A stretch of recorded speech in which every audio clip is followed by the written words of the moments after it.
Hi there everybody! I want to talk to you about my new products.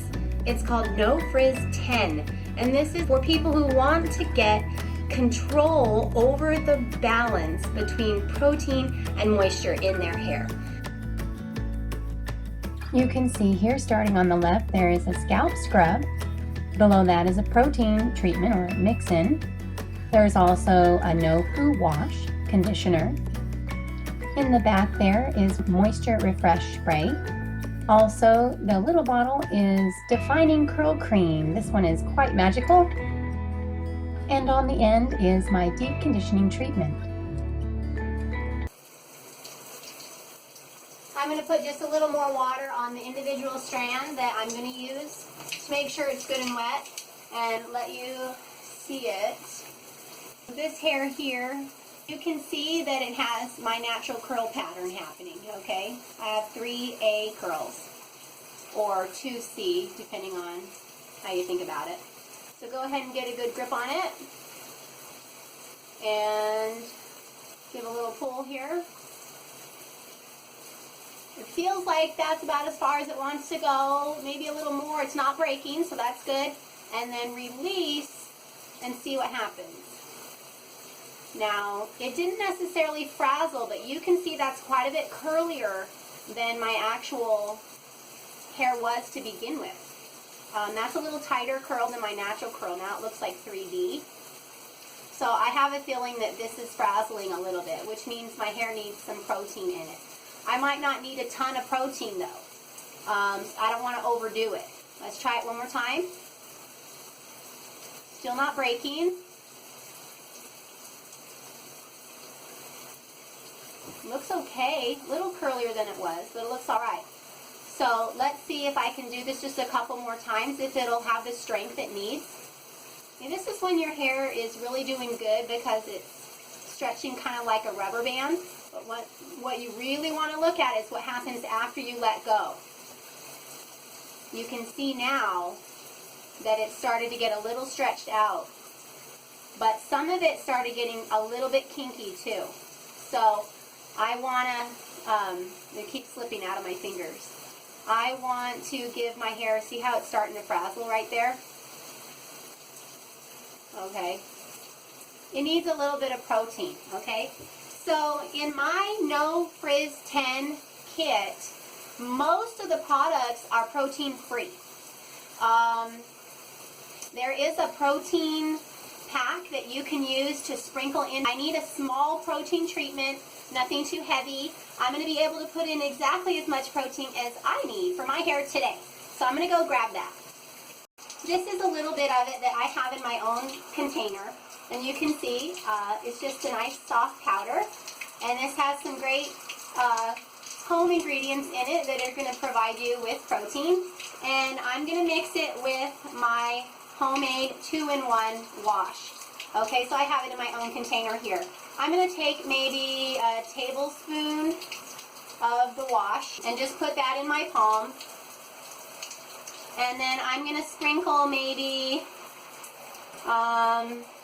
anywhere from half a tablespoon to 1 tablespoon of this powder right over this. I'm just going to mix that together in my palm.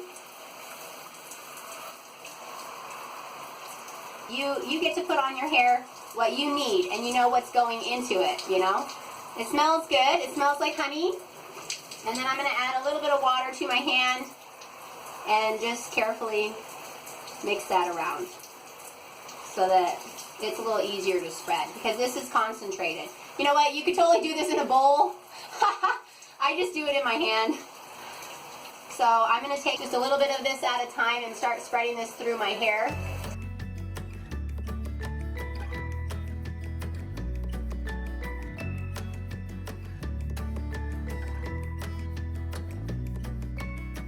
Okay, so as you can figure, I'm going to want to let this set on my hair. Okay, I'm going to shave and clean my body, scrub my face, and all those things while this sets on my hair. I have it dispersed through my hair really well, and I'm going to do another stretch test when I'm done with this and see how it's changed my hair. Just ever so slightly. It can make a difference, and I want you to see this before your eyes, okay?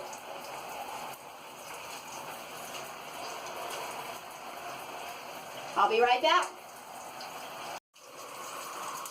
Okay, I'm back and ready to rinse all this protein stuff out. And remember, I had mixed that with my wash, so this is going to get my hair clean as well, and I'll be good to go after this.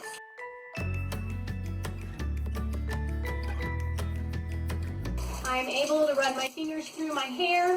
The wash that I make is not going to leave your hair feeling rough or rubbery. It leaves your hair feeling nice and soft. Okay, so I have a few strands here. We're going to do this test one more time. All right, let's give this a look. So here's my normal curl pattern. That one's nice and curly. It may have sprung up a bit because of the protein. Okay, get a good hold on it.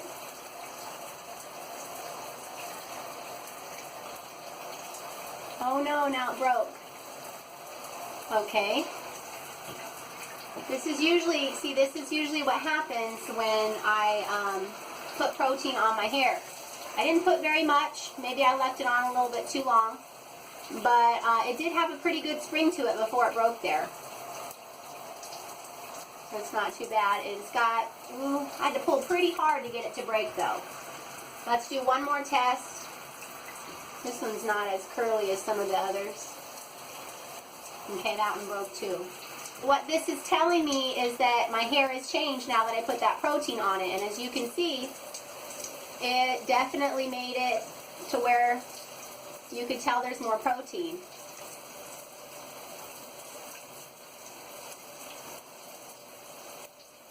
No frazzling at all, so that's good. Okay, so it's very important that when you do a protein treatment of any kind, especially if you're protein sensitive, that you apply a good amount of moisture right after that so that you can make sure your hair gets right back into balance. So let me get that moisture on my hair. I need a little bit more, obviously. So this is where my Refresh Moisture Spray comes into play. This is my own bottle, and I just give it a little shake. It's a lot easier to spray into your hand.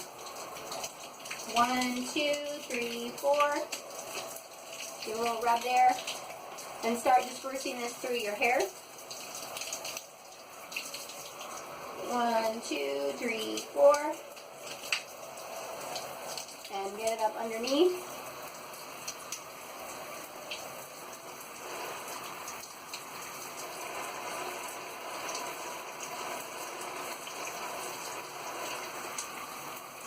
I really don't need very much.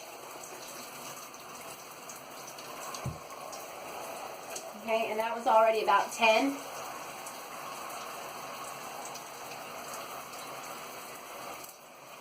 Okay, so I'm going to call that good. And I'm going to flip my head over and do a little bit of swish to condish. And use my Lulu lubricant to help getting it nice and clumped and a little bit more moisture in it. Okay, so I already applied this Lulu lubricant to this half of my hair. I've done some pirouetting and smoothing through and a little bit of scrunching, and I'm going to show you how I do that to this other side. Look at the difference. So basically what you're going to want to do is section off your hair. And sometimes I just use a couple of bobby pins to get this out of the way while I'm working. Let's see if I can use the old picking the hair trick. Alright. Okay, so I want to make sure my hair is good and wet since I've been working on the other side. So I'm going to give this just a little bit of water. Give a little gentle pull up and a little twist, and that's all we're doing, and that's your pirouetting. What this is doing is causing the hair to turn right there at the root, but not necessarily spiraling all the way down, so you still have your natural curl just right there, and then you just kind of have your fingers finish, and there you go. And then of course we'll crunch that. Learn to be patient and take your time, because if you do this one day, it'll last you for a few days. All right, so make sure that your shower time is a day that you have time, and enjoy it and really treat your hair, because you will get improved results. You will get more specific ringlets. You will get less frizz and all of that. I mean, if you want it perfect, take more time at it. If you don't care if it's perfect, don't bother all this. Seriously, if you don't care, that's totally fine. You don't have to have it, you're absolute perfect, because it does take time. So please remember that, and no one's going to say, oh my gosh, you didn't take enough time on her curls. No one cares. This is your thing, This is your thing. You do what you have to do. You do what you can, and try to be patient. You can do this with your head upright if you want to. Pull upward and then turn back down. This Lulu will get your hair just a little bit crunchy, but that's all right. Remember to twirl your hair forward. Get it really, really smooth, and make that twist happen right there at the root, and then the rest of it will follow. All right, I'm going to finish up this last section of my head and diffuse, and then I'll show you the final result pretty soon.